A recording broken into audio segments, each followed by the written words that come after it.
I'm Jenna Cole, and when the last train pulled into the empty station, I thought I was safe. But then I saw Victor's eyes glowing red in the reflection, and Liam's face twisted in a grin that wasn't his own. That's when I knew we weren't riding a train, we were riding a nightmare.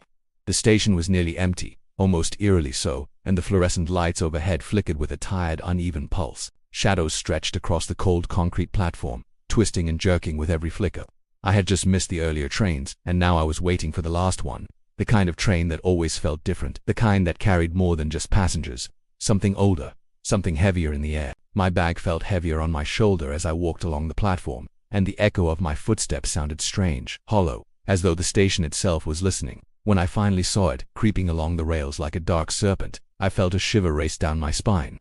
The train wasn't like the ones I was used to. Its metal was darker, duller, almost tarnished, and the windows seemed blacker than normal, reflecting back a distorted version of the platform. I climbed aboard, searching for a seat, and noticed immediately that the few passengers already inside seemed unusual. Their movements were slow, deliberate, almost robotic. Their faces were pale and tired, their eyes vacant, staring at nothing in particular. I slid into a seat near the middle of the car and tried to convince myself it was just exhaustion from the long day.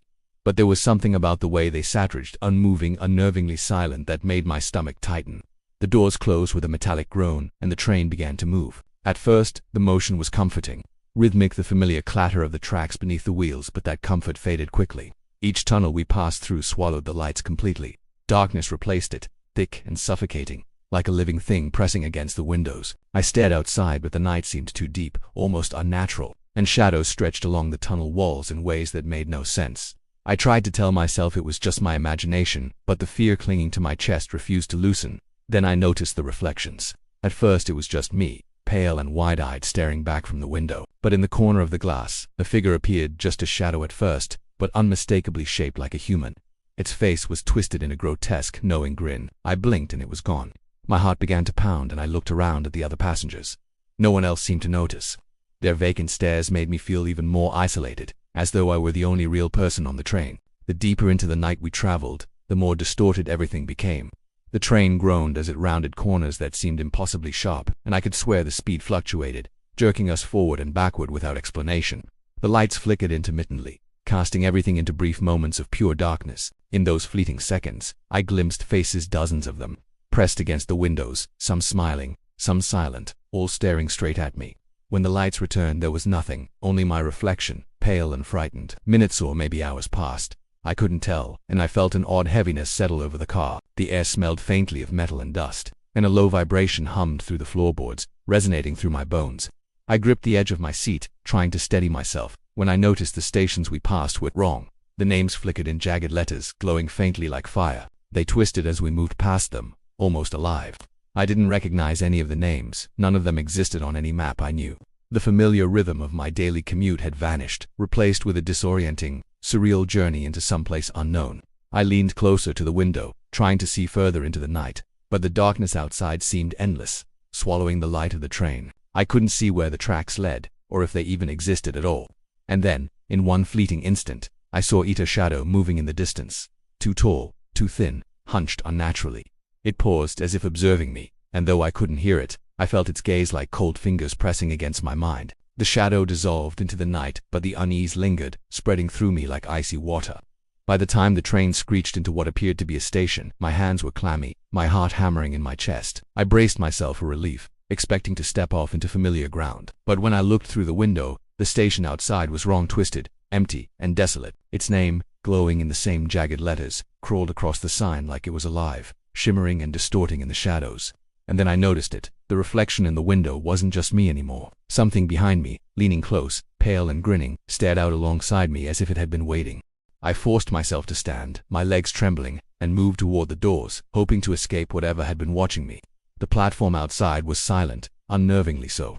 The air smelled metallic and sharp, like blood mixed with rust, and each breath made my chest tighten. The lights above flickered and dimmed, casting strange, long shadows across the platform. Shadows that seemed to shift and slither when I wasn't looking directly at them. I tried to convince myself it was just my imagination, but the feeling of being watched refused to leave me. I noticed movement out of the corner of my eye. A figure stood at the far edge of the platform, hunched over in a way that didn't seem quite human. Its head swayed slightly, almost like a pendulum, and though I couldn't see its face clearly, I felt its gaze cutting straight through me. My stomach twisted, and I froze in place, staring at it. When I blinked, it was gone. The platform appeared empty, silent. And yet, every step I took toward the doors, every turn of my head, made me feel like someone or something was just beyond my vision, tracking me, always just out of reach. I stepped back toward the train. The doors that had slid open so easily before now refused to budge. I pressed my hands against the cold metal, tried the buttons frantically, but it was as if the doors had become part of the wall itself. Panic began to claw at me. I turned to look through the windows at the passengers, hoping for some reassurance, but what I saw froze the blood in my veins. Their faces were no longer the pale, tired reflections I had noticed before. Their eyes glowed faintly red, like embers in a dying fire. One of them tilted its head toward me, unnervingly deliberate, and I felt a cold, icy grip around my chest. I stumbled back, heart hammering. The train lurched forward without warning, as if it had a will of its own. I hadn't pressed any buttons, hadn't touched anything, yet it moved, pulling me deeper into the unknown. The lights flickered violently, and for a moment, the car was plunged into total darkness.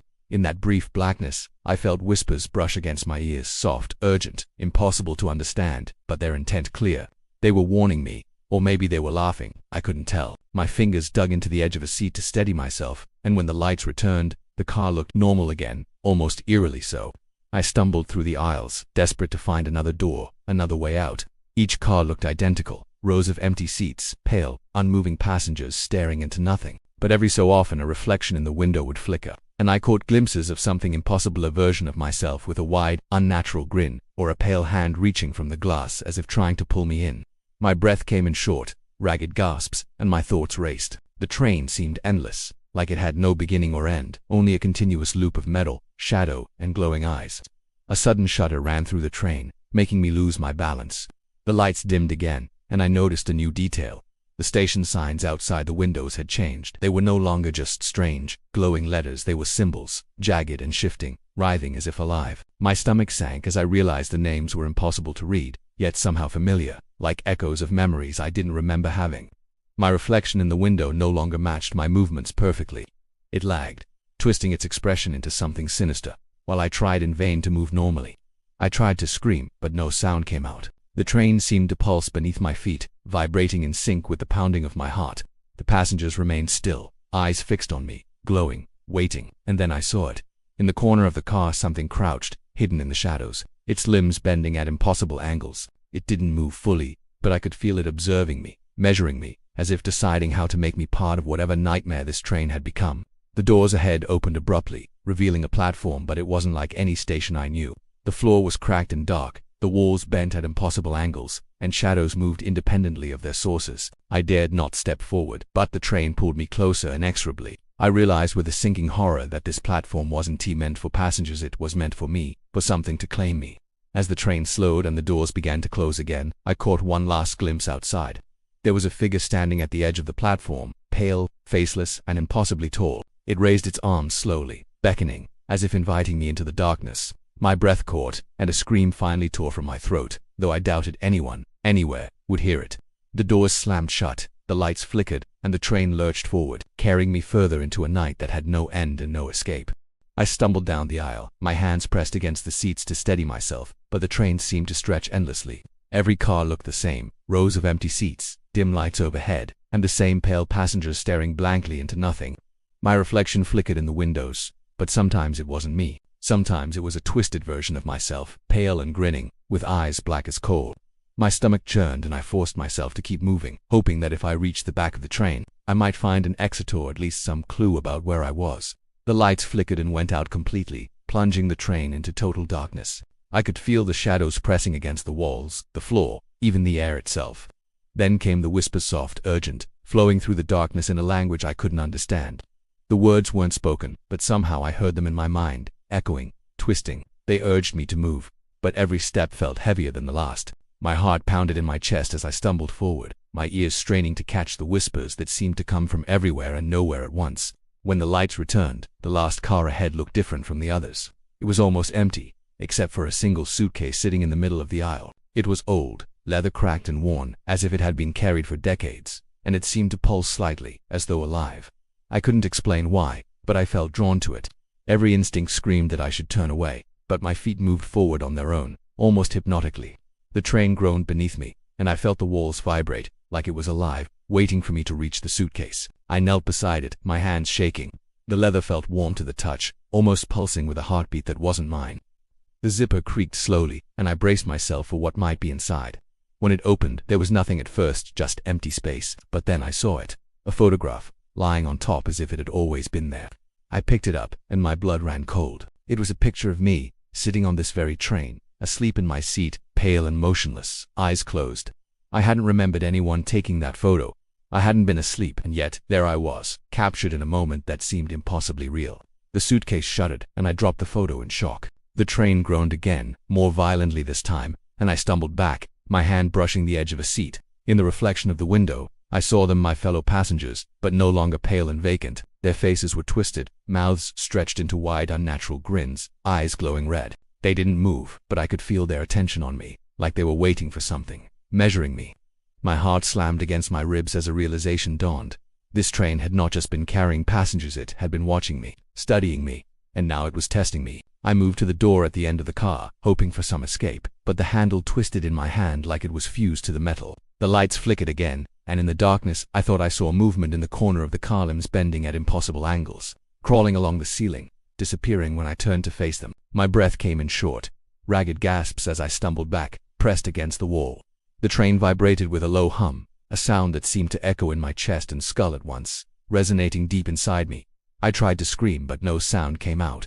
My reflection in the windows was no longer under my control. It moved independently, gesturing toward the back of the car, beckoning me forward. I felt a pull I couldn't resist. My feet carried me toward it as if guided by an unseen force. The suitcase sat waiting, pulsing, whispering. The photo I had dropped lay on the floor, edges curling unnaturally, almost breathing. I crouched down and looked again, unable to tear my eyes away. Behind the photo, the shadows in the car deepened, forming shapes that shouldn't exist, in hunched figures that vanished when I looked directly at them, only to reappear in the reflection of the windows. The air was thick now, heavy, almost liquid, pressing against my chest. I could feel the train moving faster, though I couldn't see where it was going. And then I realized something that froze me in place. The train wasn't just carrying me anymore. It was consuming me, slowly, steadily, feeding on my fear, my confusion, my very presence. And in that moment, I understood the truth. I wasn't just on the train, I had become part of it. And the last car, the suitcase, the shadows, the reflections, they were not warnings, they were invitations. I ran through the aisles, desperate to reach the front of the train. Each step echoed unnaturally, bouncing off the walls like it was meant to mock me. The passengers, once pale and still, now seemed to lean toward me, their glowing red eyes fixed in unrelenting attention. Their mouths moved silently, forming words I couldn't hear, yet I understood perfectly. They were warning me, or perhaps laughing at my fear. Their silent words pressed into my mind like icy fingers, chilling me to the core. I had to escape, but every door I tried either didn't open or led to a darkness so complete it swallowed the lights of the train. When I reached the very front, the conductor's cabin was empty, the controls untouched, yet the train continued to move with a deliberate, haunting rhythm. I pressed my hands against the glass, hoping for a glimpse of something familiar outside, but there was nothing. No city lights, no station, no tracks, just an endless void that stretched in every direction, blacker than any night I had ever known. My chest tightened as a suffocating realization hit me. There was no way out. The train didn't travel to places I could recognize. It traveled to places I was not meant to see. The passengers shifted slightly, a subtle but terrifying movement that made my skin crawl. They didn't need to speak. Their intentions were clear. The train had claimed me as part of it, and resistance seemed futile. I stumbled back into the aisle trying to find a hiding place, but the walls of the train seemed to stretch and contract, narrowing the car in impossible ways. Every corridor I passed looked the same. Dim lights flickering overhead, empty seats, and the pale observing figures staring at me. I realized with a jolt that no matter where I ran, I was still on the same train. It had become a labyrinth, each car folding into the next, endless, inescapable.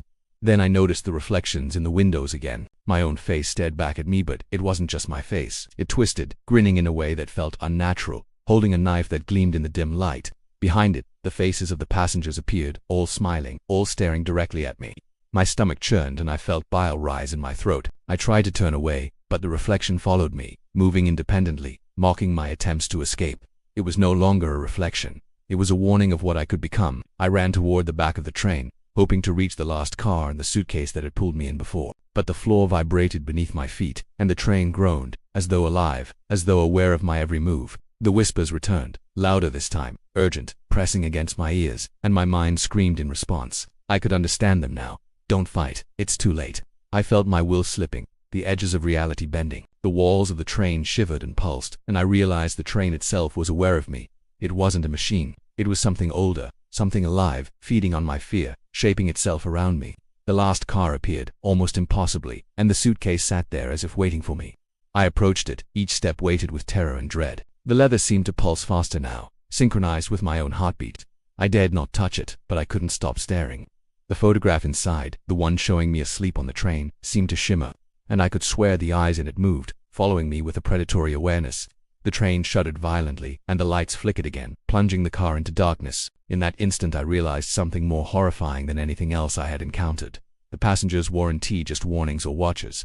They were part of the train, extensions of it, and their silent attention had been shaping me, pulling me into its fold. I understood then that this was no ordinary ride.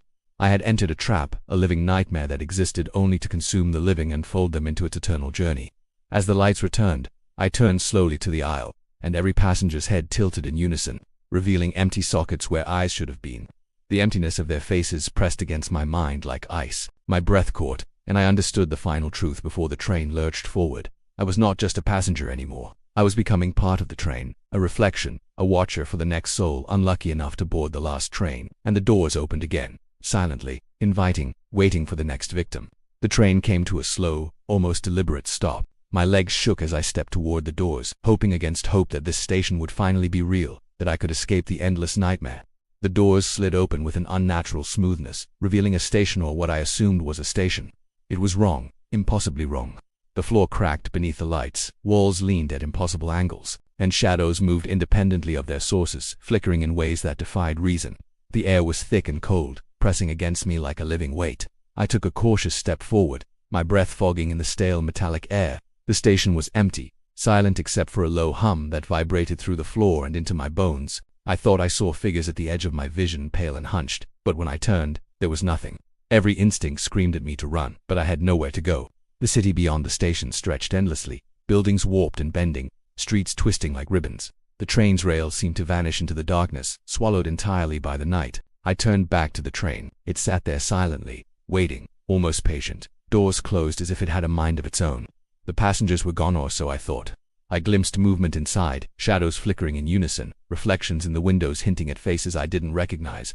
My heart pounded, and I realized with a chilling certainty that the train was not done with me. It had brought me here for a reason, and whatever reason it had, it would not let me leave unclaimed. I tried to walk away, but the ground beneath me seemed to stretch, elongate, keeping me trapped. The station had no boundaries, no edges, no familiar markers of reality. I could hear faint whispers, carried on the wind, echoing in a language I somehow understood now. They weren't speaking to me, they were calling to others, warning them, or luring them. I felt a pull in my chest, a force I could not resist, guiding me back toward the train. Panic surged, but my legs moved on their own, betraying me. The reflections in the train's windows caught my eye, and I froze. There I was, or a version of me, sitting comfortably in the middle car, pale, wide-eyed and grinning faintly. My own face stared back at me, but it wasn't me. It was a warning, a promise, a glimpse of what I was becoming. Behind me in the reflection, the other passengers returned, their eyes empty sockets, mouths twisted in silent, eternal smiles. I stumbled back, unable to tear my gaze away. The train was alive, feeding, shaping reality around it. My heartbeat raced, matching the subtle pulse I felt from its metal walls. I tried to scream, but no sound came. My hands clawed at the air, at the floor, at the walls, searching for anything solid, anything familiar. And then I realized the truth that froze me in place. I had never left the train. This station, the warped city, the shadows, they were all part of it. I had been carried deeper into its world, and every step I thought I took was orchestrated by the train itself. The fear, the panic, the hopeless running it had all been part of the journey, molding me, claiming me, shaping me into the next watcher. I looked at the train one last time. Its doors opened slowly, creaking as if inviting me back in, and then I saw them, pale, faceless figures emerging from the interior, walking slowly toward me, their movements deliberate, patient. My heart seized. I wanted to run, but the streets twisted endlessly, the city stretching in all directions, a labyrinth with no exit. I realized I would never escape. And then, from the corner of my eye, I saw another train approaching, its headlights cutting through the darkness. It glided silently along tracks that appeared from nowhere, the doors swinging open in a silent invitation. I froze as the shadows of new passengers moved toward it, faces pale, expressions vacant. One of them looked directly at me, and I understood fully. Whoever stepped onto that train next would vanish into the same nightmare I had. Trapped forever, folded into the endless ride. I turned to look at my own reflection again in the train window. My face stared back, pale and twisted, eyes glowing faintly red. I raised a hand to touch the glass, and for a moment the reflection smiled, a grin I had not made. The last thing I saw before the world tilted and shifted was the train waiting patiently for its next passenger. Doors creaking open slowly, silently, as if the nightmare never ended. I realized, with a terror that burned through my chest, that the train was no longer a vehicle. It was a trap, a living entity, and I had become part of it. And in the distance, as the next train glided toward its passengers, I understood the most horrifying truth of all. Anyone who boards the last train will never leave, and those who think they are escaping have already been claimed. The nightmare continues, patient, eternal, and waiting for the next soul to wander into the darkness.